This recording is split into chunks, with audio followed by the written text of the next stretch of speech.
fascinating, interesting debate show is live in the huddle. Well, it's easy to use me as an example, but I wish y'all would tell the whole story with me, all right? My Orlando team was the HC. No one gives me credit for getting up against the Pistons who won the title. That was an HC. Go look at I want you to go back and look at that roster.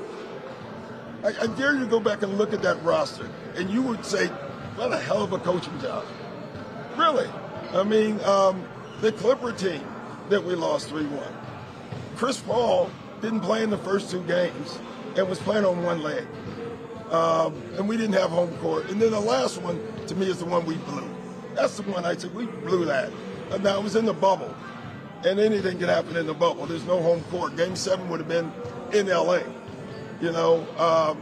But it just happened. So I would say with me, some of them is I got to do better always. I always take my own responsibility. And then some of it is circumstances happen. You know, this one, let's win it, and we don't have to talk about it. We are back here for another topic on In the Huddle, and we've been cooking it up. We've been chefing it up, and it's time to level up with our next topic. Who is under the most pressure to avoid the 76ers historical collapse if it were to happen? Right now, they're in a little bit of trouble. They lost 2 straight to the Raptors. Will that be James Harden, Joel Embiid, or Doc Rivers? Who is under the most pressure? Zay, I know you got to jet out of here. I'm going to leave it with you. I think for me, when we look at the totality of how Embiid plays, Harden plays, and how Doc Rivers coaches, there's only one clear person that is under the most scrutiny, under most pressure, and that's James Harden. He needs to play better. He's supposed to be the superstar player, the guy that was averaging 38 points a game at one particular time, a guy who averaged 30 points back-to-back seasons, but for some reason in the playoffs, he's not the same guy, and it's always been like that in every playoff series he's been. He needs to switch it up, change the narrative around him that he is not a playoff guy. He is just a regular season player, a.k.a. Tony Romo of the NBA. He needs to switch that whole narrative around. He needs to be able to lock it in.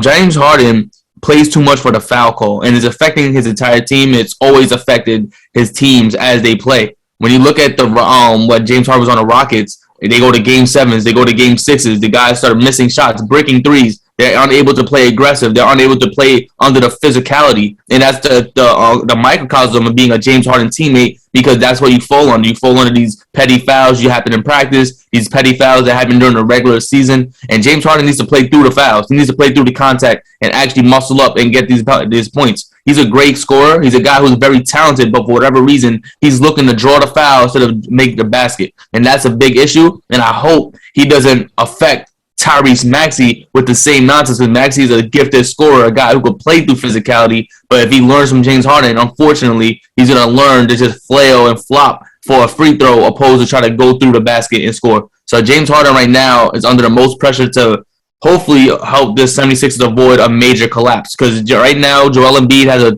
torn ligament in his thumb. Doc Rivers, he's going to coach the way he's going to coach. He's always coached the same way. He puts a lot of faith in his players. So if the players are not producing, they're going to blame Doc Rivers, of course, because he's not making the proper adjustments, but he puts faith in the stars, and Joel Embiid and right now James Harden. So I got James Harden right now being under the most pressure to produce. I got to disagree with you, bro.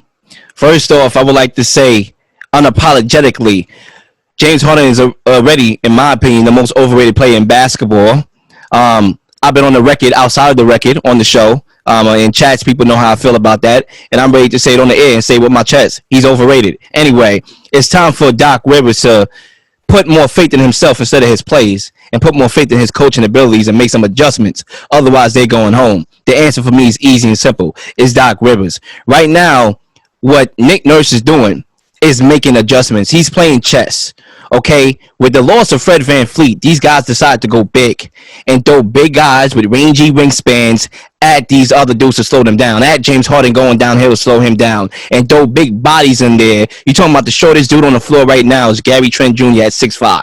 Okay, they are throwing the length at Doc Rivers and the length at James Harden. And what Doc Rivers need to do is go back to the coaching table and run more pick and roll action with Harden and Embiid to get Embiid easier shots. He should not be handling the offense and handling the ball because he has torn ligaments. Make the game easier for him. If anything, I think Tyrese Maxey should be having the ball in his hands because he has that speed that can blow by defenders and not allowing these tall, lengthy defenders to have time to switch. So that's why I will let Tyrese Maxey cook up. He's been the best player in this series outside of Joel Embiid, even though Maxey didn't show up in the last game. So he's a capable guy. I trust him more than I do Harden at this point. I have him running my offense and using his speed against these big, lengthy defenders. So, yeah, I think if you're Doc Rivers, it's time for you to grow some balls and trust and believe in your schematic changes that you can outcoach Nick Nurse. And also, too, let's not forget, I ain't want to bring it up. I said, I could bring up a good-ass argument without bringing up the history. But I cannot leave Doc Rivers without bringing up the history. Let's talk about the history, please. I mean, that's a home run. That's an easy knockout right there. This guy lost 7 out of his last 8 opportunities to close out a series. Same cat who blew a 3-1 lead with the Magic against the Pistons in 2003. Same cat with the Clippers blowing a 3-1 lead to Harden and the Rockets, to Harden and the Rockets. That's the key here. Another guy, the same guy that blew a lead to the Nuggets in the bubble with the Clippers. Let's not act like coaches don't have legacies either. I get it. The players is a players league, but coaches have legacy too. And Doc Rivers should want to keep his legacy in a good spot. Wow. Lil, Zay, you guys made some valid points. But to answer this question directly, Zay, I'm going to co-sign with you. James Harden, man, you've been in the league for over 10 years now, bro. And, I felt like, by you requesting the trade from Brooklyn, this is supposed to be your opportunity to shine. You got tired of the ISO ball in Brooklyn. So I said, you can play with a team up in Philly.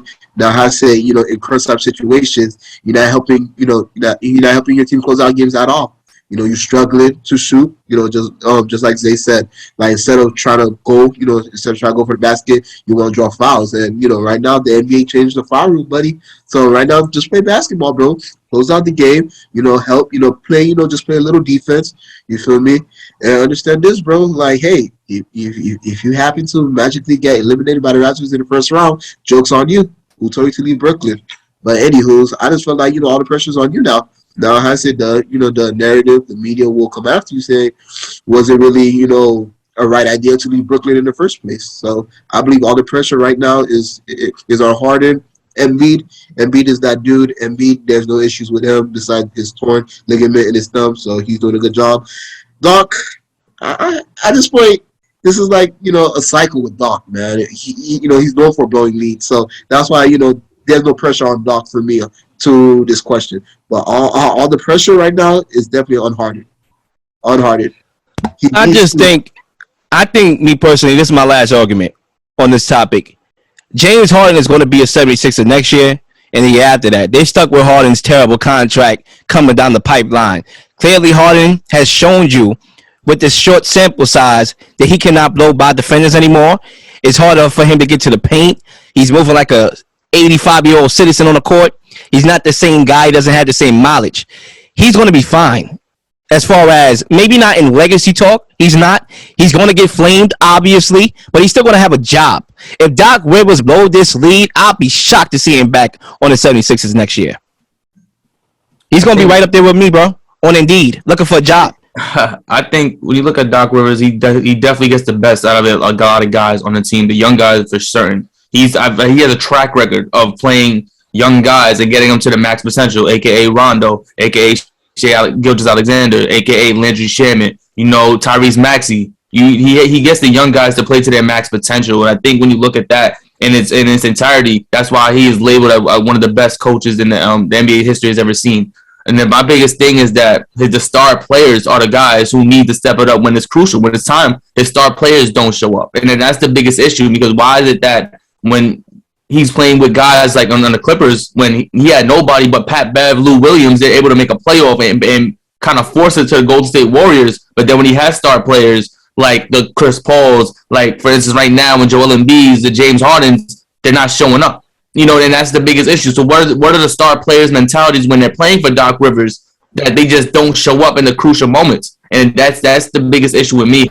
I think James Harden, he has a track history of not showing up in the playoffs and a million excuses why he doesn't show up. This guy needs to show up now at this particular moment because you're about to get beat up by the Toronto Raptors. There's a possibility the Raptors can take this series. And you don't want that to be weighing on your head, James Harden. The guy who left Houston to go to the Nets to lose, and then the guy who went from the Nets to Philly to lose. That's not a good look. On a contract year, step it up. No excuses. I said it. It's not. This is something I said. I always had that eerie feeling about the 76ers. I didn't like this matchup. I smell a choke coming down the pipeline. I smell history for all the wrong reasons. I would not be shocked if the Raptors take care of business at home. And with all that momentum, the longer that they are in this series, the more confident they are, and the more pressure that all these three players that we are talking about, or coaches, are going to have to face in Harden, Joel Embiid, and Doc Rivers. Let us know who you think is under the most pressure. Let a brother know. We'll be right back to close out the show. Keep it locked. The Can You Dig It Sports Radio Network is here. Revolutionize the game of media. You dig?